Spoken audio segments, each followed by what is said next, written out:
All right, guys. I thought I should do a video on this. So I know this sounds cliche, but it's very true when I say, I mean it from the bottom of my heart when I say my heart and prayers go out to the families that that either had people that they loved that were killed, or the people that were in it that saw it going on, because they're going to have to live with the trauma too, right? You're in the situation, you're seeing people get shot, you get shot, or you're hiding, you feel helpless. There's a lot of people that are going to have PTSD after that, that maybe aren't going to be able to heal from that, the ones that survive. So, those people need prayers, those people need good energy sent toward them too. Same thing, with the synagogue shooting. I mean, I didn't make a video on that. I don't think I did. But any shooting, right? All those families, I feel bad for. My heart sincerely goes out to them, because I don't condone any mass shooting, no matter what race or religion you are. It's not, it's evil, pretty much. So I was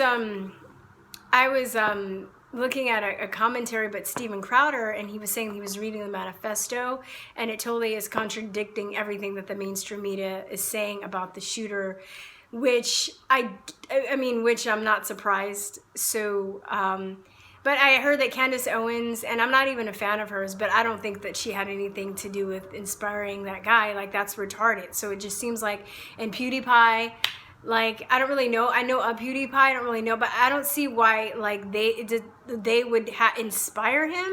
Like, that's retarded. Like, they're trying to start something. That's what they're trying to do. They're trying to start something. And I remember I was in the riots when I was a kid, the LA riots. I'm originally from LA.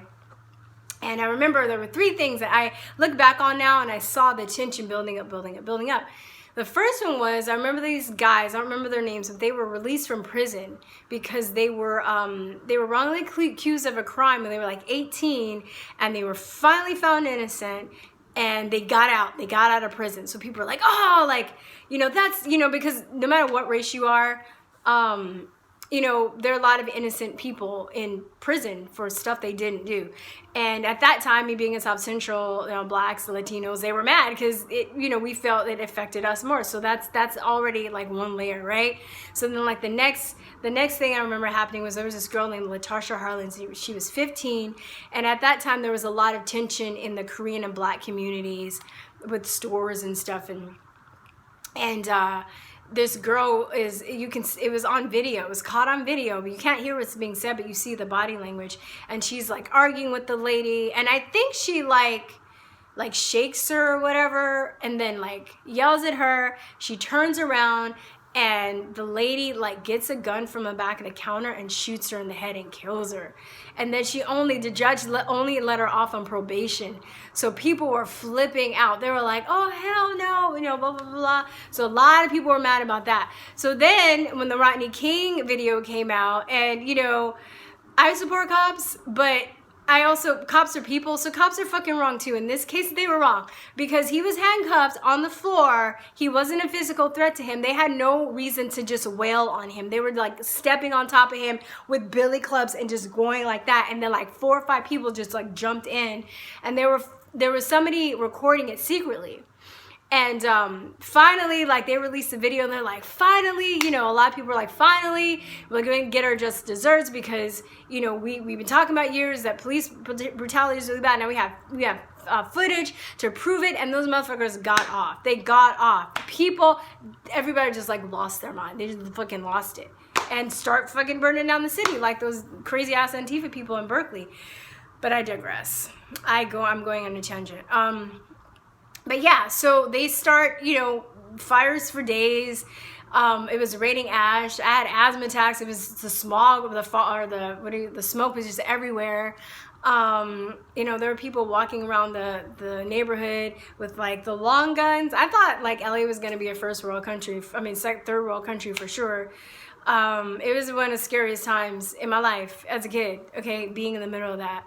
But I remember the buildup, and it seems like right now they're trying to start something. We've already been like in a what do you call it, like a cold civil war since the election, right? But now they just keep wrapping it up, and they're just throwing names in there, and I don't believe them. I don't believe them. They're liars. Don't believe the news because they're lying and they're trying to start stuff. Just like they did in that place that, you know, rhymes with candy and starts with and sounds like book that we're not supposed to say, okay? But you know, I don't believe all the details of that, okay? I think people died. I'm not saying that people didn't die at, you know, Candy Book, or I'm not saying people didn't die in this, but I think that there are people, when situations like that happen, they use it to manipulate them for their own agenda, right? So like right after Candy Book, you know, they were like, oh, we have to get people's guns, okay? I don't know what the agenda exactly in New Zealand, there could be multiple agendas that they use this for. But, you know, I don't know if they have their guns taken away already. I know Australia is fucked right now, you know? And I have friends in Australia, and I love, you know, but they're fucked. You know, they don't have guns. They got them to give up their guns. So I don't know if that's the same in New Zealand, if they're going to do the same there. I know here, because they, you know, they named people that, you know, were Trump supporters and stuff. They're trying to start something, you know, they're trying to start something, right? And it's not, I mean, it's obvious to me. It's obvious to anybody with a brain and anybody that, you know, can see what's going on. Now, I haven't been able to get a copy. If somebody can get me a copy of the manifesto, it's been removed from the link that I found. I would like to read it so I can make my own comparisons and see like what's up, really. But I mean, the mainstream media doesn't even get my trust. Even when the synagogue shooting happened, they were trying to paint him as a Trump supporter. When I did get a picture of the guy before they removed it, I had to take a picture of it with my phone, saying that he wasn't a Trump supporter. He never even touched a Trump hat, and he was mad at Trump for supporting Israel, and that's why he did it.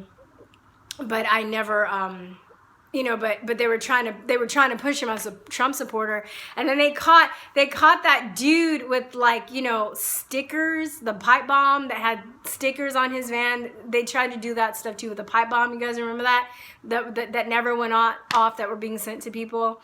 And, you know, he had stickers on his van that were, you know, supposedly had the van for years, but they didn't have any sun damage. They looked like they were brand new. Like, why do people buy into this shit? It's so staged. It's like, I don't, you know? And like I said, I think they're willing to sacrifice and kill people. So I'm not trying to disrespect people's families and saying that they did not die. But you have to, like, read between the lines and see what's really going on. And this is not, you know, I think a lot of people and a lot of conservatives aren't going to talk about this, because a lot of people are just at this level with what's going on. They think it's just about politics. It's deeper than that. It's about a global awakening that's happening on so many levels, where people aren't, you know, they aren't believing the lies anymore. The lies on so many other things, not just politics. With politics, yeah, with other things, with world affairs. You know, they're blocking out the yellow vest protest that's been going on in Europe. Like, that's huge, and nobody's talking about that. They're not talking about the mandates that they're, you know, that they're trying to push on, the federal mandates for vaccines. They're not talking about that. I've been trying to cover that as much as I can, because especially, you know, I'm ashamed that other conservatives are, you know, just don't, you know, they kind of buy into that too, and they think it's okay to censor people that are anti-vax. That's some bullshit. It's not, okay? Yes, I brought it up in this video. I'm not going to stop, okay? So I think that, you know, I'm going to pull out another thing that other conservatives don't talk about, that think that this whole thing just ends with politics, and that's MK Ultra, okay? Maybe he was an MK Ultra guy. I don't know, okay? I don't have enough information to determine that, but I'm going to say that because this is like the usual pattern, you guys. They use the same script, right? They're like, oh, it was only one person, okay? One person that did all this damage, right? You really believe that? You really believe it's always one person and a magic bullet that gets everything accomplished, okay? Oh, wow, you know?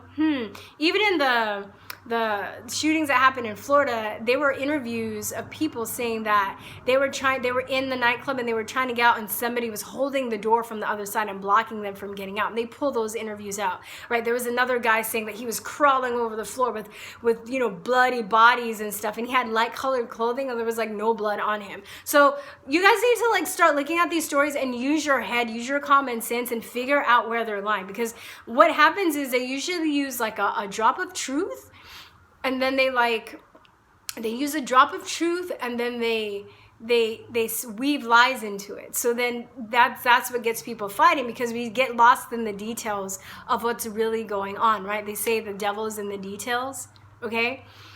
So that's it. I think I want to say that it sucks, and God forbid if anything happens to our president, that's going to be it.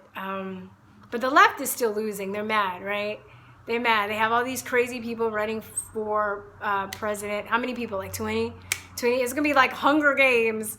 Like Beto O'Rourke just announced he's going to win. He's going to win, and he's going to run, But, and also, you guys, I want to say, I might talk on that later, but don't get too cocky and just think that we have it in the bag. Don't be like the left was last election, If you really are into voting, if that's your thing, and you think your vote matters, then go out and vote. I don't know. I'm kind of frustrated with conservatives and Republicans right now. The only reason I'll probably vote next year is because I'm afraid of who's gonna get in power. So, but I'm not really like stoked on it. I'm not stoked on Republicans. I've been disappointed a lot. I was very, I've gone back and forth about voting and everything, but long story short, I just went on a tangent, but just think about how they're lying and try and put information out there. I'm going to have this channel, but other you guys are watching, you have channel, you have ways to put stuff out on social media. If you see something is wrong, point it out, make attention to it, get people thinking, because right now, when we're in a state of fear and confusion and mourning, we're easier to control. And even the smartest person will make the stupidest decision based on fear. Okay? And that's what they're counting on. So, all right, with that said, love you guys. Peace and love. Bye-bye. Mwah.